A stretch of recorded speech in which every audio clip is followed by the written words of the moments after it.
आम्हाला निशिकांत दुबेला आम्ही शोधत गेलो, ते आम्हाला भेटले जस्ट पुढे गेल्यानंतर, बाहेर आल्यानंतर लॉबीमध्ये. आणि लॉबीमध्ये आम्ही त्यांना प्रश्न विचारला की सगळ्यात महत्त्वाचं की तुम्ही महाराष्ट्राबद्दल एवढं द्वेषपूर्ण बोलू कसं शकता.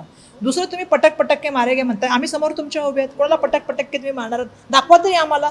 आणि दुसरं, आम्ही त्यांना सगळ्यात महत्त्वाचा प्रश्न विचारला की तुम्ही महाराष्ट्राबद्दल हे बेताल वक्तव्य करण्याचं बंद करा आणि जय महाराष्ट्र बोला, तुम्ही माफी मागा.